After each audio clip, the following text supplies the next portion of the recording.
ተሳታፊ ነው ሁለተኛ በኮሜንት ከነማን ጋር ነው የምንጻጻፈው የምንጽፈውስ በተለይ አዲሱ ማሬ እንተኔ የሚባለው ነገር ከነማ ጋር ነው የሚሆነው እርስ በርስ እህቶች ተግባቡ ይሆናል ግን አሉ አንዳንድ በመሃል ወንዶችም ይሄን አጋጣሚ ተጠቅመው የሚገቡ ማለት ነው ያ ነገር እየቀጠለ ወደ ምን ያመራል አላህና መልእክተኛውን ወደሚያስቆጣ ነገር እንዳንጠቀምበት ምክንያቱም ሁላችን እንደምናውቀው የቂያም ቀን لا تزول قدم عبد يوم القيامه حتى يسأل عن 40 ስለ አራት ነገር ተጠይቀን ምላሽ ሳንሰጥ እግራችን አይንቀሳቀስም ከዛ አንደኛው ምንድነው እድሜያችን ነው ስለዚህ እድሜያችንን በምንድነው የምናጠፋው hatta ይሄንን ዋትስአፕ ከተጠቀምን ፌስቡክ ከተጠቀምን አይቀር ለምን ለራሳችን የሚጠቅመውን ነገር አንጠቀምም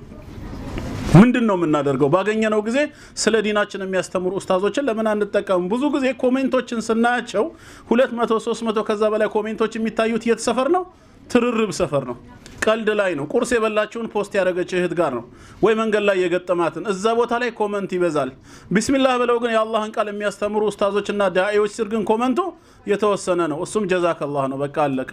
ያልገባው እንዲብራራ ጥያቄ ወይ ሌላ አይደለም በርግጥ ፌስቡክ የዓሊሞች መሰብሰቢያ ነው ማለት አይደለም ብዙ ዒልም ይገኛል ማለት ባይቻልም ትምርት ግን ይገኛል ህይወትን መቀየር ይቻላል ስለዚህ በፌስቡክ ላይ ስንጠቀም ግሩፖችና ፔጆች የት ናቸው ከማን ጋር ነው የምንሳተፈው ዋትስአፕ የምንገባበት ግሩፕ ምንድነው የሚለው ነገር እያንዳንዱ ነገር አላህና መልእክተኛውን በሚያስደስት መልኩ ከሰራን ኢንሻአላህ በሁለቱም ተጠቃሚ እንሆናለን ነው ስለዚህ ያው አጠቃላይ የእህታችን መልእክት ጥንቃቄ እንውሰድ ነው በጣም ደስ የሚል መልእክት ነው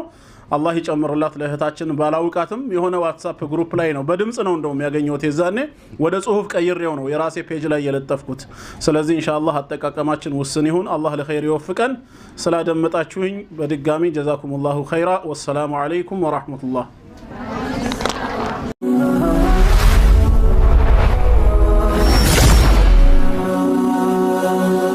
ሰብስክራይብ በማድረግ ቤተሰብ ይሁኑ